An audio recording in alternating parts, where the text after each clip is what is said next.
I wanted a bike when I was in preschool, but I didn't know how to say I wanted the bike in English. So I kept saying it in Chinese, and the teacher and the kid who I was asking the bike for didn't understand what I was saying. So I went over and I pushed him off the bike. I just took it from him and I just threw it away. Right? So that's like a perfect example of like I didn't understand what he was saying. He didn't understand what I was saying, but I was tired of asking him. So I was like, get off. And then I took it. And then All right. Hey, everybody. Welcome to episode 11 of the Legendary Podcast. This is episode 11, as I just said. I'm here with Mr. Lawrence Zhu. How are you doing today? I'm doing pretty good. How are you? Pretty good. Nice. So Lawrence, how have you been spending your time over the Corona break so far? Well, I've been doing a lot of league and sleeping a lot, and I've been teaching a debate class, so there's that. Oh, that's nice. Yeah. How'd you get into teaching that class? So my mom was like, "You're playing too much video games every day at the beginning of the Corona break," and I was like, that's fair. I've been playing like 10 games a day, and I was like, yeah, I do need something else to do. And she's like, okay, well, I'm gonna have you teach a class. I'm like, okay.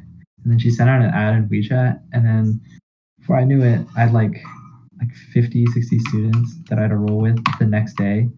So I kind of scrambled to make a curriculum, and then now I'm sitting here with 4 weeks of stuff. Well, but I'm making hella money, so I don't really care. Oh, that's cool. So you made it all on your own? You don't have like any help? Yeah, no, that's just me. It's fine. Like I'm teaching like 5-ish classes. Most of them are 2 times a week. One's once a week, so it's not too bad. It's just a scramble to make all the content fast enough. Yeah, gotcha. Yeah.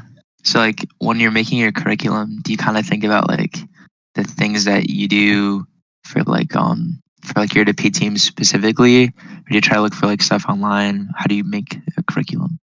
Oh yeah, so most of the time I just draw out of like what I know, like how people have taught me before, like because I've been to a couple debate camps in my like 4 years of high school, so a lot of like how they taught, that has influence on how I teach. But also like when I'm making my curriculum, it's kind of just like what I think is important, right? Like, sure, other people might think like a certain aspect of debate is more important, but like I'll teach what I think. So it's really just like my thoughts, like if you search up online.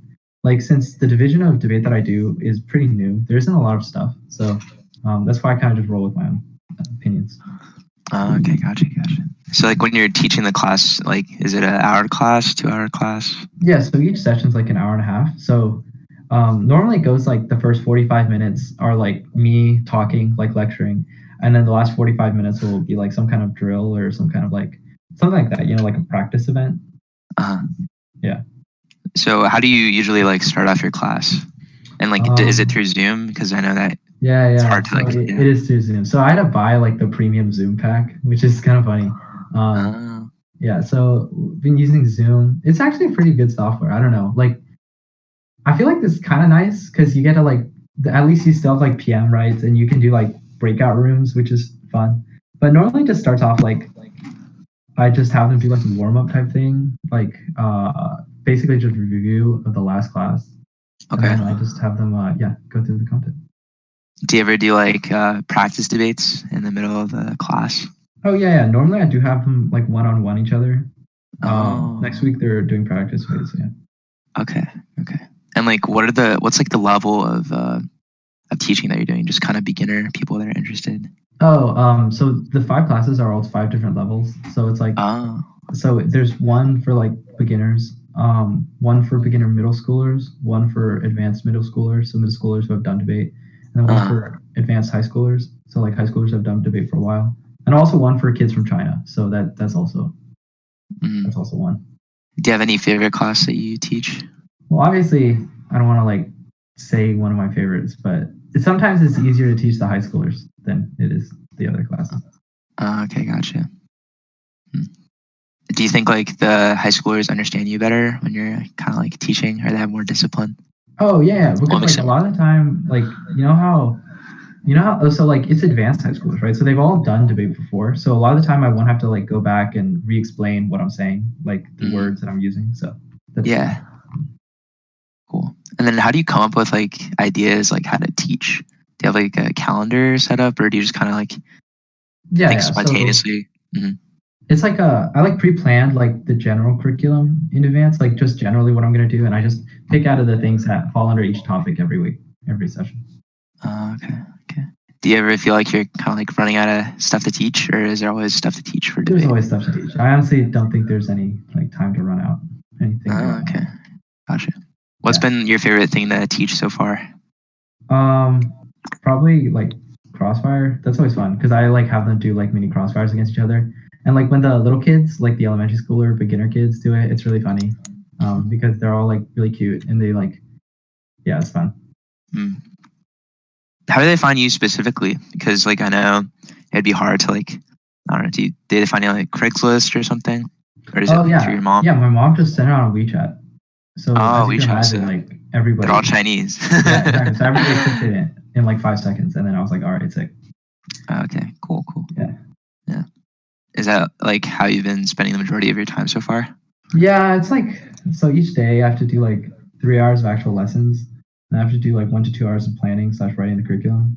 Oh, So yeah, it's a lot of it's work. most of my days. But I mean, like I'll take it. It's like it's not super like boring. It's like fun kind of, and like I definitely say that teaching the class is more fun than writing the curriculum. But yeah, it's not bad. Like, and I also get to just do whatever I want after, so it's not a bad deal. And I still get to make money, so there's that too. Yeah. When did that kind of start for you? Like, Oh, you said you first week started of corona recently. break. Really? Yeah. Like the Yeah. wow. Yeah. That's pretty early. Yeah. So you've been So doing it for how many weeks now? 3?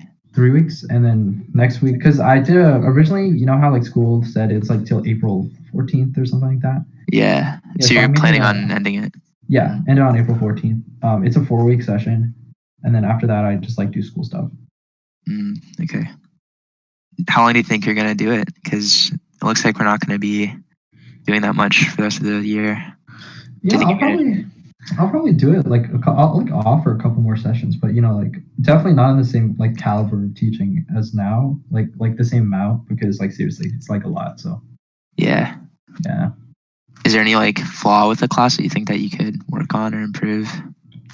Yeah, I think I should probably either make the sessions longer or shorter because 1.5 hours is like this weird, awkward amount of time. It's like I don't have to make it longer. Like I don't have enough time to do stuff at the same time. Sometimes I have too much time to do stuff. So Okay. Do you feel like they need like a break in between or something, or do they usually have like a good enough attention span? yeah, 1.5 hours is good enough attention span because normally I'm only talking for 45 minutes, right? So Okay. like as long as you're attentive for those 45 minutes, the last 45 minutes class is easy. And then like when you're talking to them, you're just kind of like, do they have something to look at, or are they just kind of like looking at your face? Do you like draw on the board or something? Yeah. So I always pre-make my PowerPoints, and Zoom has pretty good because they have like these annotation functions. So there's always that, and I use those a lot because like a lot of time it's hard to just understand things like just hearing it and just visually seeing it is a lot of time more helpful. So you make PowerPoints before every session? Yeah, for sure. Okay. Yeah, and then that way, if like they ever need to look back on like they forgot something or they didn't take notes, like I always send out the PowerPoints after. So Gotcha. So like for your class, are you focusing on like the different divisions for debate? I know there are like 3 divisions, right? yeah, so there's 4 divisions of debate, but one of 4. them's not offered at Oakton, which is why you only know 3. Okay. Yeah, so I only focus on public forum, but there is actually like an LD kid and a policy kid that are in my high school advanced class, which is a little weird. But they actually have like a fine time. Like the LD girl focuses more a lot on the morality stuff, but she's doing pretty good. And then the policy guy is doing fine too. For the people that don't know, could you give like a brief description of like each division, what you guys talk about? Yeah, sure.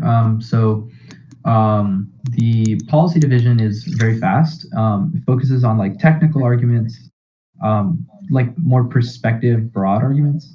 Normally, the arguments are less based in reality, more based in debate. So, explaining what that means is like a normal policy argument is, like it's not something that would immediately come to your mind when you think of a topic and whether or not you should do it or you shouldn't do it. So it's normally longer too, but it's definitely the hardest form of debate. Next is Lincoln Douglas, which is the only form of solo debate where you debate by yourself. Um, Oh, and then yeah, so it's like a one-on-one focus on morality. Um, there's two different kinds of Lincoln Douglas. There's the kind that Oakton does, which is very traditional local circuit. So there's like no evidence. People just focus on like who's just a better speaker, kind of, I think. And then there's also like basically national circuit Lincoln Douglas. So like that means like people going to like Pennsylvania, New York, California, Florida, like every weekend to debate like at big tournaments. Those people, it's basically one person policy, very fast, more technical arguments. And then public forum, it's partners, but it's shorter than policy, and it focuses more on like real arguments. So like for example, the first thing that you would think in your mind would be the most popular argument normally in a public forum debate. So it's supposed to be for like anybody to understand. So I'll give you an example. Like for example, let's say the topic is a universal background check on guns. As you can imagine, the first argument that would come to mind is like, oh, there will be less gun deaths, right? Well, that would be like an example of like a very public forum type argument. yeah. Okay, Mm. that's my rundown, I guess. Okay, gotcha. And then for the tournaments, right? Like in high school, um, so like, are you guys all competing at the same time? Like policy debates in this place, public forum debates here? Is it kind of like spread out in the schedule? Like Uh, how integrated are the different teams? I'd say pretty much not integrated at all. Mm. I'd definitely say public forum does its own thing, and Lincoln Douglas does its own thing, and policy also does its own thing. Like, I think that we were more integrated a few years ago, but ever since like public forum became more of like a national circuit team, and then Lincoln Douglas and policy stayed local circuit teams, I think they pretty much we kind of split as teams, in my opinion. Um, yeah, sure. Like for example, like the away tournaments we go to, almost none of them offer all three divisions. Only one of them do. And yeah, so like the rest of the tournaments are for like two divisions or just one division. Yeah, so it is normally like I would definitely say policy Lincoln Douglas and public forum at Oakton do very different things. And they're not like one coherent team. I don't think. I think they're very. The best way I could describe it is like they're three different clubs under one umbrella. Mm. They're all under debate. Yeah.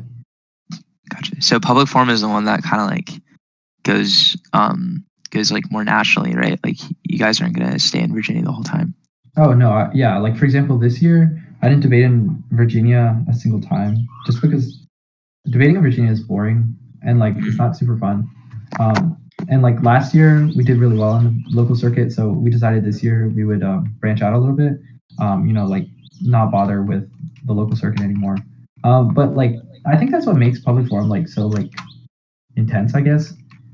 Because like a lot of the time, because we're searching for like we're not.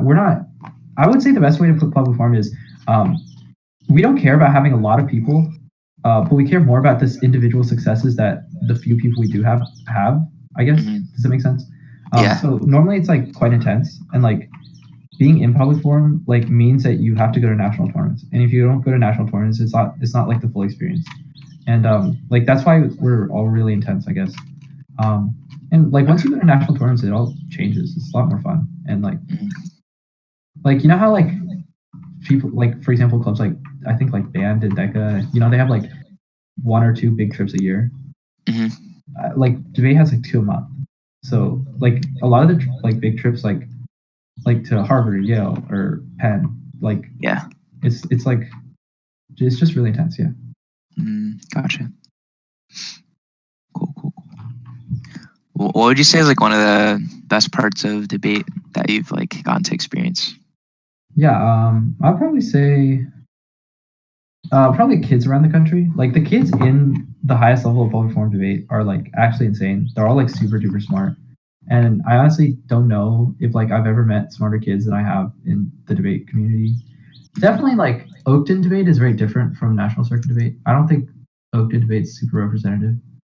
But like it's just national debate kids, like the kids on the national debate circuit are just all so unbelievably smart, and being able to like at least get a glimpse of what they're like in the debate round. For example, when they're debating, they come up with these crazy arguments that you've never heard of and you think are just super smart, and you realize that this kid probably has like an IQ of like 190, and then you realize that he goes to a school that has an IQ test to entry, and like borderline IQ is like the lowest you can have is like 140, which is crazy. When you say like it makes you like more smart, what are some of the skills that you kind of pick up from debate that you think make you smarter than the person who like wouldn't do debate? Oh, no. I didn't mean like doing debate means that you're smart. I meant like the kids that happen to do debate are smart. It's not that debate makes you smart, right? Like, because there's like plenty of like not super smart people that do debate, like me, right? But like we do fine. Like, it's just I'm saying that like the kids in debate are all just generally very, very intelligent. And yeah, I don't know. Like, I guess debate does help you. I guess in some ways, it helps you mainly with critical thinking. I think that's probably the biggest thing. You critically think a lot faster, and you like make connections between different things a lot faster. But that's definitely not applicable to every subject, right? Because like it's definitely not going to help you in AP biology. Definitely, probably not going to help you in like. It might help you in physics, but it probably won't help you in like biohistory, like memorization subjects. But I guess critical thinking skills are good for things like physics and math and chemistry. Okay, gotcha. So you're saying that like smarter people who are in debate give you like a lot of insight at competitions and stuff, right? Kind of, yeah. Like being able to. Normally, I'm just amazed how smart the kids are in the debate community. They're just really smart, and like it's pretty astounding. Like, and I don't know. Sometimes I don't get it, but yeah, like I guess the knowledge you accumulate from watching other debaters debate, and also from like researching debate topics, that helps in like government and English classes. Like I think debate is pretty good all around. It's pretty intellectually stimulating, in my opinion. But I'm definitely not saying that like debate is like the way to get smarter. That's like definitely not my point, right? But rather, it's like it's just an activity that like it's like a stimulation kind of thing, I guess. Yeah. Well, what do you say is like the biggest thing that you would get out of debate? I guess probably the critical thinking skills, but also the knowledge. I don't know. The research that you do behind each topic becomes really handy in classes like history and government. Yeah. For example, like AP government, like when we were doing comparative this year, I honestly don't think I looked at any textbook pages, but I still aced the test because like all of it I've read before in various PDFs, texts, whatever. So it can help you like in school. Oh yeah. Okay. But definitely, it's not every class, right? Yeah. It's not gonna help you in art. Just the like more humanity type classes. Yeah, I think so. Because that's what you're debating about. Yeah, I think so. And then how does the scoring work? Because the scoring, like I heard that you might do like several debates in a day, and then you go like 0-2 or like whatever. Like, how do you guys score the stuff? So normally it goes they're at a tournament, right? At a national tournament, there will be like a certain number of preliminaries ranging from 5 to 7. The best tournaments have 7. The lesser tournaments have 5. Medium tournaments have 6. So there'll be 6 preliminaries, right? And then depending on your preliminary record, you'll be able to qualify for eliminations, right? So in preliminaries, there's a judge, right? And you debate against a randomly paired opponent. But the first 2 rounds are randomly paired. So you'll debate a randomly paired person, and the judge will vote you up or vote you down, which means they'll vote for you or vote against you.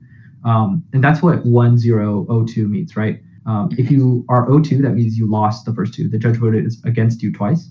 If you're like 1-0, that means you won the first round and you're about to debate the second one. And then the 3rd, 4th, 5th, 6th, 7th preliminary are normally power paired, which basically means you go against somebody who has the same preliminary record as you, right? And then you normally have to go 5-2 or 5-1 to break at tournaments to make it to eliminations. And then depending on the tournament, there will be a maximum of 64 teams that make eliminations. And then you just bracket style it to the end. Gotcha. Has there ever been like a situation where like you had to argue one side, but like I don't know, like it really wasn't in your favor and that was like frustrating? Or do you feel like you're always able to like make an argument on both sides? Oh yeah. Debaters have to be prepared both sides. So we definitely do have arguments on both sides. It's just, I guess, feelings of helplessness. Like, yeah, we definitely lose rounds. There's no way, we definitely lose rounds. And, losing is just part of the process. We lost a lot more last year and the year before, and we lose less now, but definitely we still lose a lot of rounds. Mm-hmm. Do you feel like some of the topics are kind of unfair in the way that like one side has a big advantage over the other one, or do you feel like usually it's kind of similar? I think usually it's okay, but every topic does have its biases, right? For example, the worst topic biases I think the past few years, like one of them was whether or not we should adopt a universal background check. That was egregiously like biased toward the pro. Another one was like whether or not we should have the Internet of Things. Again, like egregiously biased toward the pro. Yeah. So yeah, like most of the time it's okay. Most of the time it's definitely not bad. There might be like a small discrepancy, but yeah, like there are times where it's just is a horrendous like bias toward one side or another, and a lot of the time those topics become very hated and people don't like them. So the topic writing committee, they try their best, but sometimes they have their hiccups too. Do you ever feel like frustrated when you see kind of like biases in the judges? Because I know that like sometimes parents can volunteer or whatever, and maybe like that could, like if they're for a certain team or whatever, they might, I don't know, like skew their opinions. Do you ever see like judges have like certain biases or no? Yeah, no doubt. I think that, for example, last month, our topic was about the universal basic income. So the thing that Andrew Yang was pushing. Yeah. So a lot of parents coming into the topic had premonitions about what they thought, right? Most of them were negative, right? They don't like universal basic income. They think it's a bad idea, and that really showed, I think, when it came to the debates. For example, at Harvard, if it was a parent judge, the team that was neg, basically no universal basic income, had like a 70-80% win rate compared to the team that was pro. So it was like quite a big difference. Yeah. I definitely think that most parent judges, they try their best to keep their personal biases out, but definitely there are quite a few that do keep their biases in, and it's very, very frustrating because it makes it like whoever wins the coin flip wins the round, and that's just really annoying because that kind of just devalues the work that debaters put into the event as a whole, or like basically their life's work. I don't know, like their month's work, something like that. Yeah. So like if you know that like maybe the topic might not be in your favor, how does that play into like the preparation that you do before the debate? Like would you try to find more arguments or counter arguments against the pro side if you know that the con side is harder to argue for? Like how do you kind of in that situation, let's say that like for the UBI example, let's say that you were pro UBI and you knew that like it wouldn't really sit well with a lot of the judges, what would be your kind of like strategy to do better? So preparation wise, there's not a ton you can do. You just have to research both sides, write the counter arguments against popular arguments. But the big difference comes when you're choosing what side and what speaker position to go. So in public forum, normally at the beginning of the round, there's a flip of the coin, right? And whoever wins can choose to speak first or speak second, or they can choose to go pro or they can choose to go con, right? So this coin flip actually changes a lot in the round, right? Speaking second is generally a massive advantage. However, if the topic is too skewed, sometimes teams will choose to what we call flip for sides, basically flip for pro or con, right? So it does change the strategic value in what you do. It changes a lot, actually, depending on the topic. And depending on that, like normally people prepare a little bit differently. Cool. So I guess like for final thoughts for debate, if there was one thing that you could fix in the like kind of like high school debate club, what would that be? Fix. Yeah, or like see change over the next couple of years. I'd probably say figure out the logistics. Like debate's too volatile. Like there's so much requirement for the teacher sponsor. So many requirements. Like they have to be there. There's so many rules. There's a lot of stuff like that. If I were to see a change in Oakton debate, let's say we need to figure out like getting to tournaments consistently. Like getting teacher sponsors, like some way to like be consistent with that kind of stuff. in terms of like debate community as a whole, like cut down on the regulations. Like there are way too many. Like I remember one of the rule books for like a big tournament was like something like 50 pages, and I have to read all of it and follow all the rules, make sure our school's in conduction with all of them, I guess. And it's really annoying and very frustrating. To be honest, like rules in debate, like when I say rule book, I mean like logistical.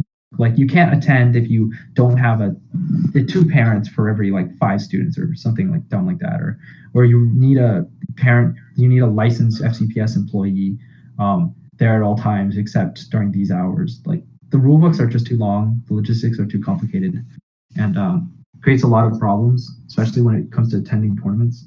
And it creates a lot of, and like there's a lot of unwanted side effects of it too, right? A lot of times there are these things called caps, which limit the number of teams a school can send to a certain tournament. While I understand like the value of them, right? It creates a lot of internal discourse between the members of the team, like a lot of internal competition specifically on who's allowed to go to the tournaments, who's allowed to, like attend what, do what, and it creates a lot of competitive, like it creates a very competitive atmosphere between even teammates. Although I think like this is not attributable, like the caps at tournaments is not like is like it's not 100% the reason why debate is like so competitive. It's definitely like a primary reason why like even within teams like it's just so competitive. But I mean like maybe I don't know. I was thinking like maybe there was like value to having a competitive team, like people that were competitive with each other, because at least that way they push each other to be better. And I mean like I guess like rivalry is all right, but sometimes it just spills into toxicity, which is bad. Mm-hmm. Gotcha. So outside of debate, you like to tutor or teach a little bit, and one of the clubs that you do is called Branch Out, right? Yeah, Branch Out is pretty cool. Started my freshman year. Basically, it aims to close the educational achievement gap through a couple different ways. You know, we have like programs partnered with FCPS, LCPS, MCPS, Howard County Public Schools, like a bunch of public schools, and we work in their summer programs. So basically, like some students will, like they won't do as well as they want to on the SOLs, and like sometimes they won't get the adequate scores to move on to the next level. And under those circumstances, they will be forced to, by the county or by the school system or the district or the superintendent, depends on the district, to be honest. And then they'll tell them that they have to attend these things called summer schools. And there's certain locations, for example, for FCPS, the summer school locations are like Lee High School, South Lakes High School, like a bunch of high schools like that, right? And then students will be forced to come in, and then they'll basically go through the class again in a very fast, very sped up version, basically just summer school. So that way in the fall, when they retake the SOL, they might get the optimal score that they want, and that way they can move on to the next level. So we help with that, right? So we do like TAs and stuff like that. And is that like all free? Do they charge, or do you guys charge them? Oh, definitely not. No. Yeah, charging them would be kind of mean. And Branch Out aims like to reduce the educational achievement gap. So everything we do is free. Right. So even joining the program is free, other than $30, which you pay to register for the program, which we use to buy you shirts. So like the program's it's pretty much, it's nonprofit. We just do what we can. I've done it for 4 years. I think it's really fun, but like there's like Branch Out has its own problems, but I definitely think that what it's doing in its mission is, like very good. Mm-hmm. So is everyone like in the, I don't know what you call it, like a club or a team or whatever? Is everyone kind of like qualified to teach whatever they want, or is there like an entrance exam or whatever they have to take to be qualified to like kind of like teach a certain subject? How does that work? Are you guys just like going around teaching stuff? Yeah, of course. So it depends on the person, and the place that they're going to be assigned. So yes, there is like somewhat of a requirement to be able to teach certain subjects. So the first one is like you have to have done the subject, right? So if you're planning to TA Algebra 2, well then you gotta have taken Algebra 2, right? So that's surface level, I guess. But more in depth, I guess it's like we do extensive training programs. So I ran the past 2 years. I've run the training programs, and they're actually like quite long. They're like normally 2 days, 8 hours each. Maybe not that long. Maybe like 5 hours each. Five, I don't know. But they're normally quite a few days, and we run a lot of training. So yeah, but also on site, we always have like a leader, I guess, like a manager. I would put it like that. Who's like in charge of all of the members there, in charge of like where they're going, how they're doing, how their performance is, and if their performance is not up to par, then it's up to the leader to discipline them accordingly. And then like where and when do you guys kind of like teach them? Because I know it'd be kind of hard to get like all the students together. Is it like during a school day or something? Like, yeah, of course. How does that work? So it's during the summer, right? Summer programs, but I guess like registration, you just fill out the online portal. We have like a really good computer science team, so they're pretty good at that. But like there's the training program is like one weekend in June, I think. Mm-hmm. I think this year's gonna be June. Last year was June, but it might change this year because coronavirus. But last year was in June, and then we basically just had one weekend, and everybody came in, and then we did the training program, and and we do run like 5 weeks, 6 weeks, 7 weeks in the summer, depending on location. But apparently, we do have a couple like during the year programs, but they're in specific counties, like not all the counties. Okay. Yeah, so it's like a pretty big program. It's like a summer camp, right? Well, kind of. It's like it's not a summer camp. I don't think that's like the. It's just a summer program. Yeah, I guess it's just like something you can do over the summer to spend time. And then like how many days would you be teaching or like helping out for like every week? Depends on the location. Again, sorry, but some of the locations is half day, 5 days a week. Other locations full day, 5 days a week. But normally it is 5 days a week. Okay. And there is student holidays in summer school, so there's like one random Thursday off occasionally. So. Do you feel like it's a lot of work over the summer, or is it like does time fly by? It depends. Okay, so I know I'm saying it depends, but a lot of time it does depend. But I guess for me, since I'm in charge of like a lot of the curriculum stuff and the training stuff, it's a lot of work right before the program starts, like 2-3 months before the program starts. The program itself normally runs relatively smoothly, and then it's smooth sailing from there. My role doesn't really involve It doesn't really involve a lot of the during the school year stuff. It's just those 2 to 3 months before the program. It's very, very intense. So yeah. And then if someone is kind of like interested in applying, where should they look for that information? Oh yeah, it's like a portal online. It's like velbranchout.org, and then you'll be brought to the website for Branchout, and then there's like a little tab that says, like join Branchout today, and then you fill out the application. The application itself is pretty simple. You answer a couple questions, and then you come in for an interview. But obviously you can't come in for an interview these days, so we do Zoom online interviews now. So yeah. Cool. All right, nice. And then how does that kind of compare to what you're doing with the Center for Oakton? Oh yeah. So center is the center is probably like, in my opinion, the best thing that I've done in Oakton. Probably the best decision I made was to join the center in my sophomore year. It was really fun. It's a good decision. So I guess the first thing is like the differences. I guess first, well, one's in the summer, one's during the year. But also center normally tutors anybody. So like even high achieving students can come in for tutoring in very high, like very tough subjects like AP Physics C or E&M or multi, whatever. Branchout mainly focus on like more SOL type subjects, if you know what I mean. So yeah, I'll say that's pretty. Do you guys feel like you have enough tutors in the center compared to Branchout for the number of students that you guys teach? Branchout, I think we have a very good amount of tutors. I think last year we had 50 or 160. We do have a lot. But in the center, like, it's like a more recurring type thing. So we have the center class. So we normally don't want that many tutors. I think we're at a good number right now. We're at like 20, but each tutor tutors a lot every single week. But I mean, I think we could afford to go to like 23, 24. But Yeah. Hmm. And then for your tutor-thons, right? Like, how does the center kind of prepare for those? Because I feel like that's what you guys focus on for most of the year. Oh yeah, tutor thoughts for sure.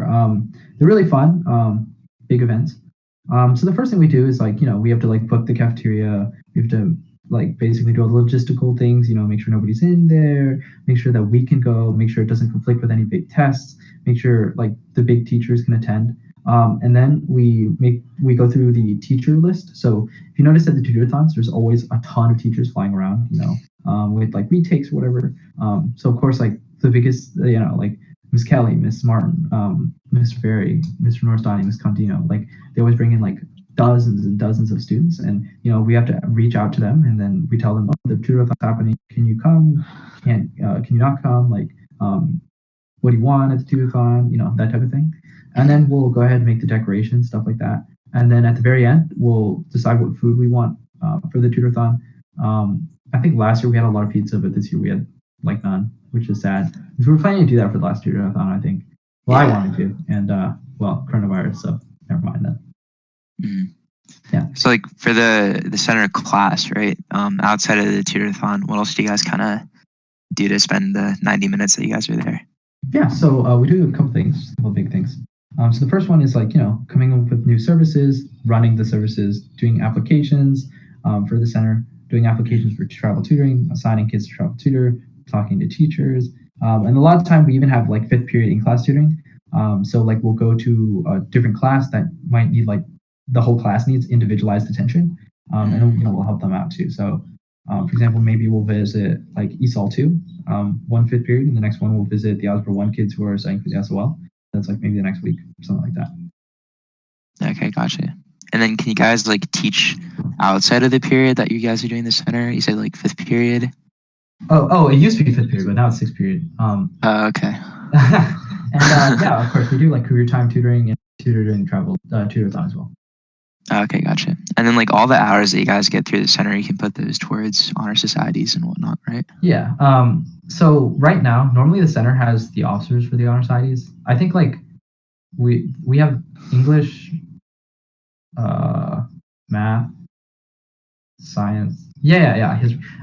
There's in the center. I think we have like 3 presidents and like every like we have like officers in pretty much every single honor society, right? Mm-hmm. So yeah,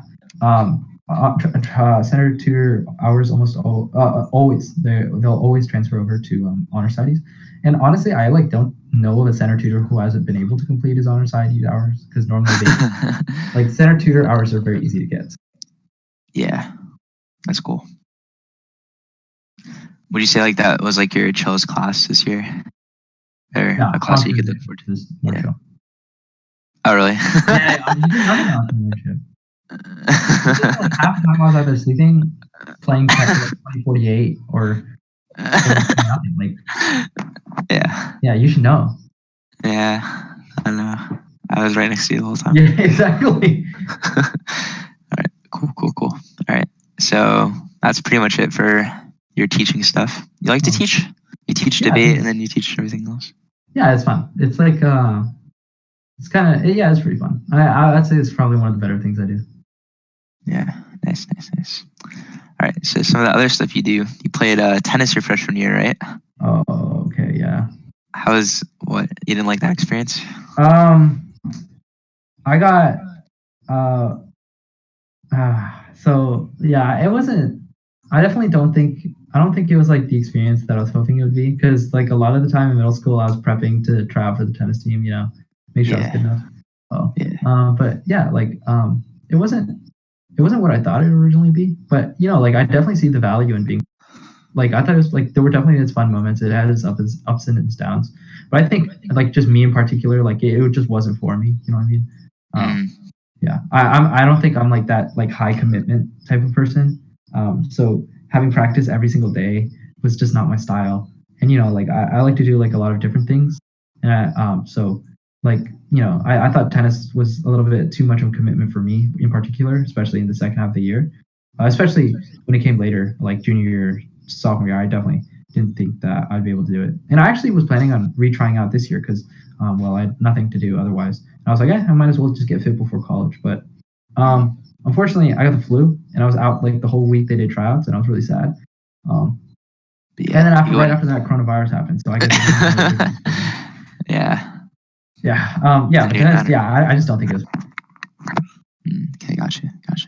But like overall, you were pretty excited to be on the team for your freshman year.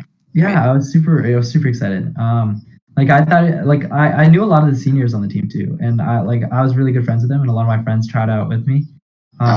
And like a lot of my tennis friends, like they got on the team, and then like they still played, like Tyler, Ryan, like they're all really good. I'm definitely not as good as them. And I remember, I guess somebody told the coach that I was really good at tennis coming in, but I really wasn't, because the first day she had me play Tyler, and I was just lucky I got 3 games off him, and I was like, whew, at least I didn't embarrass myself that bad. Like, but yeah, he was way better than I was, and I was just really sad. And like, I don't know where she got that false notion from, but she paired me up against Tyler. I was like, oh, rip, that's it. And yeah, so tennis team, I was really excited to be on it. And it was just, I guess it was just later on I figured it was like too much of a commitment for me. It wasn't my style. Mm-hmm. Were you pretty sad when they kind of put the trailers over the tennis courts? Well, in my freshman year, I still hit on the tennis courts, right? The trailers hadn't gone on. Yeah. Like by the time trailers had gone on, I'd decided not to play anymore. So, so it wasn't a big deal for me, but it was kind of funny seeing like some of the kids walking in Ottawa and chuckle at them as we drove by them. Yeah, it's kind of like a metaphor for like the end of your tennis career. But you kind of went on to do private lessons still and that kind of thing, right? Oh yeah. No, I still play. I still play like once every 2 weeks at least. Like at least keep the skill, so that way, like, if I ever want to play in college, like I could play some like club tennis. Like, just as like a social thing. And like, I still have the skill, I guess. Like it's still fun to play tennis sometimes. Like during the summer, I even played tennis with you, so that was pretty fun. Yeah, I think keeping tennis as skills, like definitely, I still play, and it's still exercise. So I guess there's that too. Yeah, exercise is good. It's pretty good. That's true, Jason. Thank you. Yeah. Always. And then outside of tennis, you're pretty big on Chinese. You take Chinese in school. You are Chinese. You learn Chinese when you're little. Oh, thank you. So, how did you learn Chinese, man? Chinese was actually my first language. Because I just like picked it up from like my grandparents, because my grandparents, because they would always talk Chinese at me. So going to like preschool, I didn't actually know English. Oh wow! So what the heck? one really great story that my parents had. It's like I think this like perfectly describes my personality too. So I wanted a bike when I was in preschool, but I didn't know how to say I wanted the bike in English. So I kept saying it in Chinese, and the teacher and the kid who I was asking the bike for didn't understand what I was saying. So I went over and I pushed him off the bike. I just took it from him and I just drove away. Right? So that's like a perfect example of like I didn't understand what he was saying. He didn't understand what I was saying, but I was tired of asking him. So I was like, get off. And then I took it. And then it's like, yeah, I mean, I learned Chinese from like my parents, and I just didn't understand Chinese in preschool. And I was like, cool, I guess. And I didn't care. So I didn't know for it. And yeah, I don't know. I did like, there was like a lot of stuff. Like, for example, I went to preschool with like a lot of other kids that were Chinese. Like my family friends, and I just wanted to speak English. Like I would just speak Chinese at them, and they would speak Chinese back at me, and it was like more natural, I guess, in preschool. Things changed later on, like kindergarten, first grade, second grade. Like I spoke English more, like I guess, and I definitely stopped speaking Chinese that much. And I guess, like to be honest, it's been like a solid decline in Chinese every single year since preschool. Like in my actual Chinese skill, like at this point, yesterday I was on like a family call. Honestly, I didn't even know what the hell I was saying. It was pretty bad. I don't know. To be honest, the more high school Chinese that I've taken, the worse I've been getting at it. Wow. I don't know that story about you pushing the kid off the bike. Yeah, I have a lot of other embarrassing stories for me in preschool, but obviously they're embarrassing, so I'm not going to share them. That one's just kind of like me being a raid boss. So yeah. Do you have like would you say that like knowing Chinese has been pretty helpful to you? Like I don't know. Like do you ever like order Chinese food like and impress the waiter? No. Oh. No, I just point at it. I'm like, this one. And I say this one in Chinese. Yeah. He's in ABC. So yeah, I mean, like Chinese, it has its perks, like being able to like, like make like dumb jokes in Chinese, like because Chinese words, like there's a lot of, a lot of the words sound the same, so you can make a lot of stupid jokes, and big advantage is being able to understand a lot of the memes on subtle Asian traits. So yeah, that one's a big one. That was probably the biggest advantage, to be honest. I feel like the biggest test to test your Chinese is like confidently ordering Chinese food in like a traditionally Chinese restaurant. So in other words, yeah, I'm definitely not good enough at Chinese yet. I want to invest in that in college, but I don't know. It's like a 50-50 toss. Do you think you ever dreamed in Chinese? I know people say like the language that you dream in is like your like best language. I think I might have dreamed before, but definitely no. I think I dream in English. Honestly, what an interesting question to ask. I actually have no idea. Yeah, you guys should think about it. Think about what language you. I think I dream in Chinglish. I honestly think I dream in Chinglish. I think it's probably my best language. Like I don't know. It's just more natural than English and more natural than Chinese. You just put them together, you got Chinglish. Nice. In Spanish, we call it Spanglish. Wow, that's true. Yeah. That's what I know. Yeah. Oh, is it because Spanish starts with a span? And yeah, it is. It is. Wow. That's crazy. That's smart. That's crazy. But yeah, you're Chinese. Cool. Thank you, Jason, for identifying my ethnicity correctly. Do you feel like you had a lot of like expectations growing up because you're Asian to like be smart?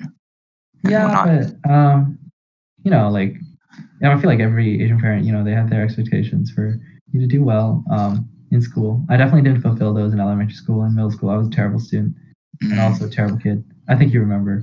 Yeah. I was pretty evil. Elementary school, middle school. Yeah, that was definitely did not live up to expectations. I think I did better in high school though. I didn't get in trouble that many times, and I got A's. So I guess like there was expectations, but really I did not fit them in elementary school. I was a terrible student. So what? This is a good question. I'm not saying it's a good question. It's like I really want to know this question. Okay, like what would you say is like the least Asian thing about you? If you're trying to convince someone that you're not Asian, like what's something that you could use? Say like I'm not that Asian, Well, that's kind of a hard question. I mean, everything I did in elementary school, like fights. You remember that time I got into the fight with that kid? Like take people's stuff, like everything I did in elementary school. But I mean, like in high school, I kind of died down a little bit. I guess like just being like a horrendous student, like sleeping in class, like not doing homework, just being like a generally like during class. I guess that's a big one. Yeah, I mean, like I do relatively Asian things. Like I don't want to stereotype myself like that, but yeah, like I would definitely admit like generally Asian things. Like I like boba. Boba. Yeah, like I like pho. Like I like Korean barbecue. I like steaks too. Yeah, you eat a lot. Yeah. I guess yeah. I do eat a lot, but since I cut down on a lot of my like in my especially in like the middle parts of high school, like I cut down on like the time I spent like exercising, working out, actually being like relatively fit, and then I became like a ball in junior year because I spent all my time on academics. Then like I ate a lot less, but like I'm back on it. Like so. Nice. What are some of the go-to places for you? Not that you can go now, but like some of your favorite bubble tea shops. I know like Share Tea, Bengong's Tea. I like out of all of them in this area, TDM is the most convenient because it's stoked in. T's and U's probably the best, but it's too sweet. And TZU has good chicken. Comfort Tea is probably if I were to put them on C tier, Comfort Tea would be C tier. Really? Yeah, Comfort Tea is like the average, like what you compare things to, right? It's like the most common one. Share Tea is like on par with Comfort Tea. It's like barely better, barely worse. It's like the same. There's the one at Ferry Small is the worst one. Mogi Tea is like B plus to A. Like Mogi Tea is not bad, but they don't have a lot of options. Yeah, like I tried Gongcha. I didn't even think it was that good. I thought it was like A tier, maybe B Uh-huh. tier, probably B tier. I think B tier. Teasing you is like there are some drinks in teasing you that are like F tier, like F minus. Like they're so unbelievably sweet. But there's like certain drinks that are like a tad too sweet, even at 0%. And they're still, but it's good. So like they're S plus tier. So I have to put like teasing you like A plus tier or S tier, I guess. What would be like your go-to order? Go-to order? Yeah, from like your favorite one, like TDM or something. TDM, it's probably, to be honest, I'm not that kind of person to like buy the same thing every single time. I just kind of look at the flavors, try one. But I guess like red Thai tea is always like good, but you have to get low sugar. Like I think a lot of people think I'm psychotic because I get 0%. But like I don't understand how you can drink something so sweet, right? The boba, like the bubbles, are already sweet as hell. So why would you require the drink to be so sweet as well? And I don't know. I never got that. But like, I guess like red Thai tea, 25%, no ice, so size with boba. That's probably the go-to. Yeah. That's nice. I feel like the Asian compliment for sweet things is like that it's not too sweet. Yeah, I mean, like if something's way too sweet, it's just like it makes you nauseous. Like you drink it and you're like, oh damn. That's like my reaction to something that's too sweet. And I don't know. I think it might be just me though. So yeah. You also did some fishing, right? Oh yeah. I remember chatting afterwards. Yeah. Oh yeah. So my dad's actually a huge fisher, and I don't know. I haven't gone fishing with him yet, but he bought his own kayak, and like that's like all he does now. And like we have like a minnow farm in our basement. Like he catches a bunch of minnows, and he aqua like he like farms them. Like I don't know how to describe it, but he has like a source of minnows, and then he just goes out fishing like every 2 days, every day. Wow. He catches a lot of fish. So that's nice. Yeah. Dude, I'm actually trying to get back into fishing. I just got a fishing run. Yeah. For real, like if you ever need stuff, like, or if you want to go, just like call me and I'm willing to go. Like fishing's always really fun. Yeah, I need that live bait. Remember that time we got lost in a mountain? Yeah. That was so in the fun. woods. Yeah, that was a lot of fun. Yeah. Remember the rocks? We like climb the rocks. Yeah, didn't you like? Yeah, I thought you buried like a fish in the water or something. I what? We dug out like a puddle for a fish and you just like buried it there. Oh yeah, I did. I did. And then I did a lot. And then like I don't know, like yeah, and then I don't know, like there was one time, you remember those rocks? So my cousin went, and then my cousin, like Peng, you remember Peng? Oh yeah, Peng, yeah. He fell off the rocks. Oh no! And he landed on his back squarely, and he's just on the ground, like, oh shit, for like 30 minutes, and it was just really funny. And I thought it was funny. He was lucky he didn't like fall on anything sharp though. He was fine. He was like, but it was just kind of funny. I think I caught my first and only fish with you guys. It was like the Stomach River or something. Oh, I remember. It's the same spot. We go there a lot. We kind of abandoned that spot now that my dad's gotten so serious about fishing.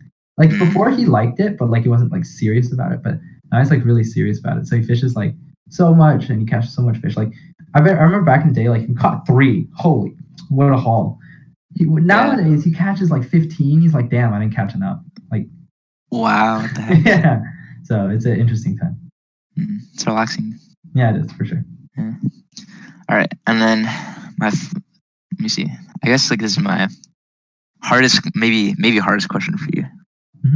Are you ready? Tell me your proudest moment in your high school career. Getting into Chicago. Oh, nice. I remember looking at congratulations. It doesn't say we're sorry to, and I was like, all right, great, I'm done.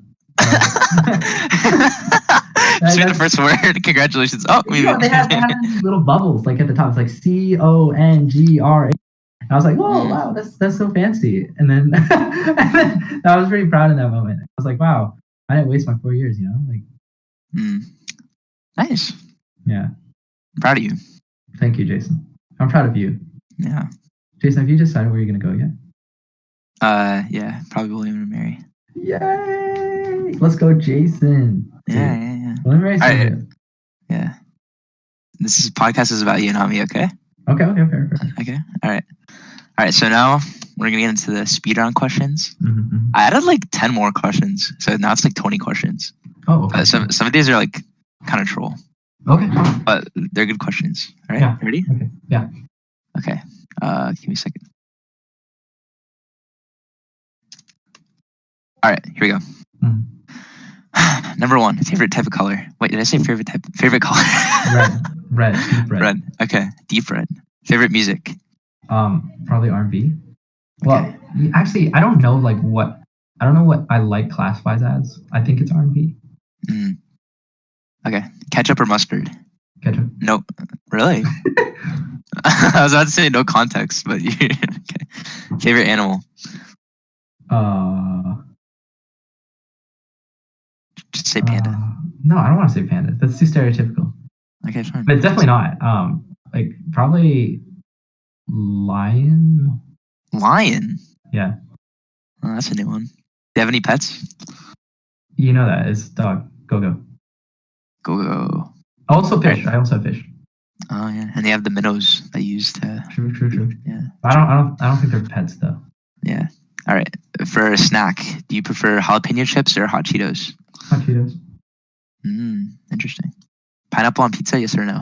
No. Really? Definitely not. No, definitely not. No. Why? Look, is it too sweet? Pizza is supposed to be savory, and it's not to, okay? All right, look, I understand it's sweet and savory, right? But what I don't understand is sweet, sour, and savory. You got all of those things on one thing. This ain't bad. Okay, the debate monster's coming out of you. All right. Watermelon or banana for a go-to snack? Watermelon. Really? You're not Nathaniel? Okay. No, opposite. That's why I picked watermelon. Okay, gotcha. Favorite TV show? TV show. Or just any show? I don't watch a lot of shows. How to Get Away with Murder, the first season. What? the first season of How to Get Away with Murder. Okay. I like that a lot. Is the show about how to get away with murder? Yeah, but the second, third, and fourth season were terrible. Okay, it's only the first season. Yeah, the first season was very solid. Do you have any siblings? Yeah, one sibling. Yeah. But I also have a couple cousins that I think I consider as siblings. Oh yeah, nice. What's your favorite number? I think probably 6. 6. Why 6? I don't know. It's just cool. Like, I like it. Okay. What's your favorite sport? To watch or to play? Both. To watch, NFL. Okay. To play, tennis, because I can't play very much. Gotcha. What's like your favorite NFL team? Redskins, but they suck. Okay. What's the first thing that you do in the morning? Go back to sleep. Did you wake? Okay. You're supposed to do this podcast at like 11 a.m. No, I know. And then you texted me at 3. I woke up. I was like, wait. And then I woke up. I looked at my phone. I was like, oh, okay, get up. And then I was like, all right, wait, one more minute. And I closed my eyes and I'm out. I'm out till 3. That's funny. All right. Do you have a celebrity crush?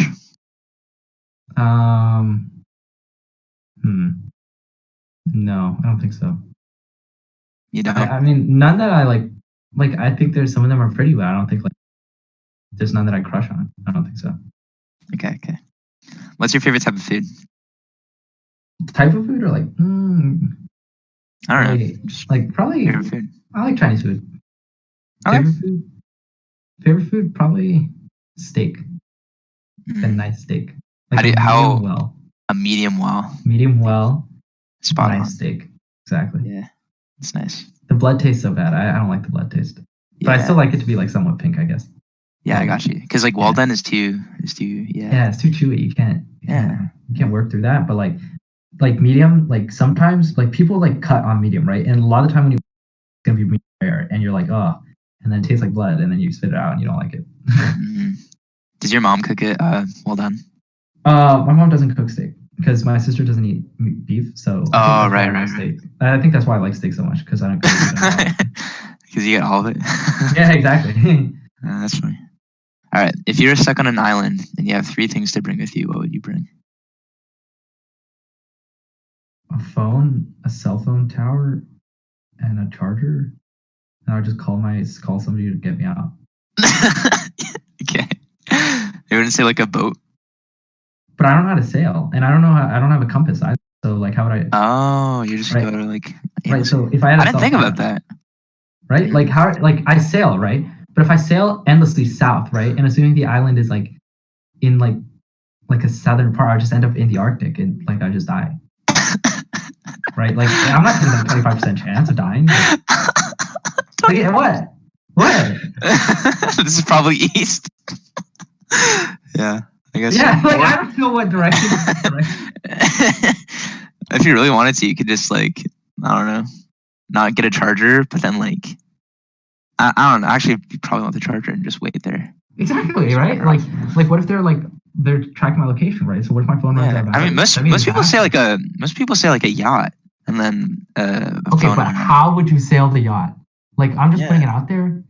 I think they just die there. I don't know. Exactly. You would just die on the yacht. I'm interested in living, so. Yeah. Ask more people that question. All right. What do you want to do in the future? Probably consultant, lawyer, or stocks. Nice. One of the 3. I don't know. Probably lawyer, to be honest. Cool stuff. What's one fun fact about yourself that people might not know? I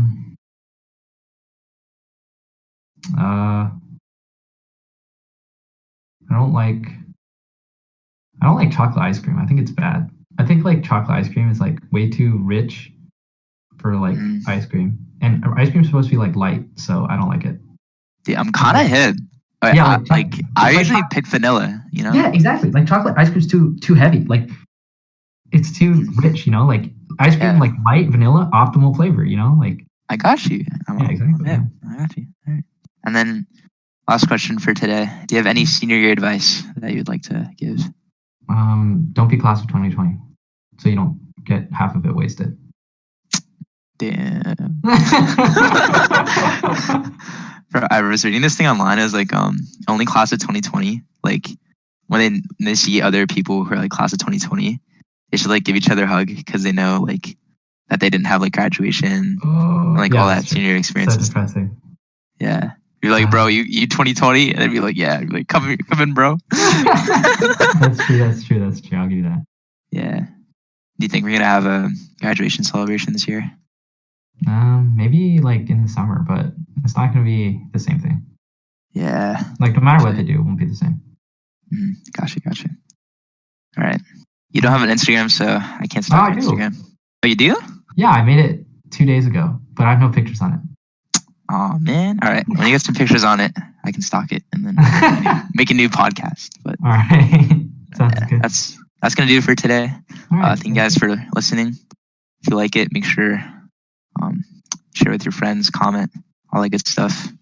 Thanks to Lawrence for being on the show. Yeah, he's a good friend of mine. Yeah. All right. Yeah, sick. Okay. Any final thoughts? Thanks for having me, Jason. Yeah, you're welcome. Yay. All right. All right, cool. Bye. Bye.